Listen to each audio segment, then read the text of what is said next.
Shalom, salam sejahtera bagi Bapak Ibu, saudara-saudara, anak-anak yang dikasihi oleh Tuhan Yesus Kristus.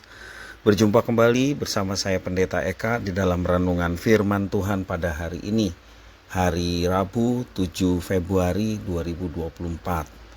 Sukacita dan damai sejahtera dari Tuhan Yesus kiranya menyertai hidup kita sekalian. Puji nama Tuhan. Pembacaan firman Tuhan hari ini sampai pada pembacaan 2 Timotius pasal yang ketiga. Kiranya firman Tuhan memberkati kita sekalian. Puji Tuhan. Baik, sebelum kita akan merenungkan bagian firman Tuhan hari ini, mari kita akan berdoa bersama-sama. Tuhan Allah Bapa di surga, di dalam nama Tuhan Yesus, kami datang padamu mengucapkan syukur, terima kasih buat kasih setia pemeliharaan Tuhan atas hidup kami sampai pada hari ini. Biarlah setiap kebaikan Tuhan yang kami alami membawa kami hidup dalam ketaatan akan firman Tuhan. Biarlah Engkau juga memampukan setiap kali kami membaca, merenungkan bagian firman-Mu. Engkau yang memberikan hikmat untuk kami dapat memahami lebih dalam, sehingga kami mengerti kehendak-Mu untuk kami laksanakan dalam hidup kami. Terima kasih Bapa, inilah diri kami sedia untuk belajar firman Tuhan. Demi nama Yesus Kristus kami berdoa. Haleluya, amin. 2 Timotius pasal 3, bahan perenungan di ayat 10-17. Demikian firman Tuhan. Tetapi engkau telah mengikuti ajaranku, cara hidupku, pendirianku, imanku, kesabaranku, kasihku, dan ketekunanku. Engkau telah ikut menderita penganiayaan dan sengsara seperti yang telah kuderita di Antiokhia dan di Ikonium dan di Listra. Semua penganiayaan itu kuderita dan Tuhan telah melepaskan aku daripadanya. Memang setiap orang yang mau hidup beribadah di dalam Kristus Yesus akan menderita aniaya. Sedangkan orang jahat dan penipu akan bertambah jahat. Mereka menyesatkan dan disesatkan. Tetapi hendaklah engkau tetap berpegang pada kebenaran yang telah engkau terima dan engkau yakini dengan selalu mengingat orang yang telah mengajarkannya kepadamu. Ingatlah juga bahwa dari kecil engkau sudah mengenal kitab suci yang dapat memberi hikmat kepadamu dan menuntun engkau kepada keselamatan oleh iman kepada Kristus Yesus. Segala tulisan yang diilhamkan Allah memang bermanfaat untuk mengajar, untuk menyatakan kesalahan, untuk memperbaiki kelakuan, dan untuk mendidik orang dalam kebenaran. Dengan demikian, tiap-tiap manusia kepunyaan Allah diperlengkapi untuk setiap perbuatan baik. Demikian firman Tuhan. Bapak Ibu, saudara-saudara yang dikasihi oleh Tuhan Yesus Kristus, ketika banyak orang mencintai diri sendiri dan hidup dalam kebodohan, Rasul Paulus memuji Timotius.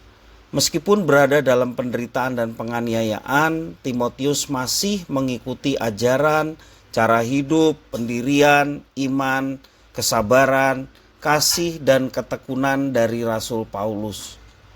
Penderitaan dan penganiayaan adalah konsekuensi dalam mengikut Kristus. Oleh karena itu penting bagi Timotius agar mempunyai dasar yang kokoh dalam menghadapi semuanya ini, yakni dengan senantiasa mengingat ajaran kitab suci yang diterima dan diyakini oleh Timotius sejak kecil. Pembacaan kitab suci penting karena dapat memberikan hikmat dan menuntun kepada keselamatan. Dan karena kitab suci mempunyai manfaat untuk mengajar, menyatakan yang salah, memperbaiki kelakuan, dan mendidik orang dalam kebenaran. Selain itu juga kitab suci dapat memperlengkapi orang-orang kudus miliknya untuk melakukan segala perbuatan baik. Tidak ada jaminan apapun di dunia ini yang dapat menjamin sepenuhnya agar seseorang mampu melewati penderitaan dan penganiayaan. Apalagi yang harus dihadapi oleh para rasul di jemaat yang mula-mula. Mereka setiap saat dapat mengalami kematian karena kepercayaan mereka kepada Kristus. Tetapi justru dalam keadaan seperti itu, Rasul Paulus tidak menasihatkan agar Timotius belajar membela diri, melainkan bertekun dalam pembacaan firman Tuhan. Itulah rahasia kekuatan orang percaya dalam menjalani kehidupan hari demi hari. Di dalam konteks kita pada hari ini, pembacaan firman Tuhan tetap penting dilakukan. Dalam menjalani kehidupan yang dipenuhi serba-serbi permasalahan, kita dapat menjadi kuat karena kita memiliki pengajaran, peringatan yang menyatakan kesalahan, nasihat yang memperbaiki kelakuan, dan juga didikan di dalam kebenaran sejati, yakni firman Tuhan. Semua itu adalah bekal untuk hidup kita sebagai anak-anak Tuhan, dan penguatan serta pendorong bagi kita untuk tetap menghasilkan kebaikan dalam keadaan apapun di dalam kehidupan kita. Jangan berhenti untuk senantiasa melaksanakan apa yang diperintahkan Tuhan. Walaupun banyak tantangan di dalam mengikut Tuhan, tetapi percayalah Tuhan menyertai. Tuhan menyertai bahkan sampai kesudahan alam. Karena itu mari kita tetap setia. Seperti Rasul Paulus memberikan satu nasihat supaya kita tetap berpegang pada firman Tuhan. Karena firman itulah yang meneguhkan kita untuk menjalani kehidupan yang penuh dengan tantangan. Dan di balik setiap tantangan yang kita hadapi bersama dengan Tuhan, Tuhan menyediakan kemenangan. Bahkan mahkota kehidupan disediakan bagi setiap anak-anaknya yang setia. Kiranya firman Tuhan ini memberkati kita sekalian. Mari kita berdoa. Tuhan Allah Bapa di surga, di dalam Yesus Kristus, terima kasih atas firman Tuhan. Engkau berikan kemampuan kepada kami untuk menjadi pelaku firman. Sehingga dalam hidup kami dengan berbagai tantangan yang dihadapi di masa ini, kami tetap teguh di dalam Tuhan.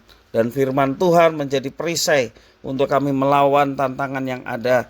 Sehingga kami tetap menang karena kami tahu Tuhan menyertai, Tuhan memberkati, dan Tuhan berpihak pada setiap anak-anak-Mu yang dengan setia melaksanakan apa yang Engkau kehendaki. Terima kasih ya Tuhan, inilah diri kami sedia untuk menjadi pelaku-pelaku firman, nama Tuhan dimuliakan dalam hidup kami. Terpujilah nama-Mu, demi nama Yesus Kristus, Tuhan Juru Selamat, doa ini kami naikkan. Haleluya, amin.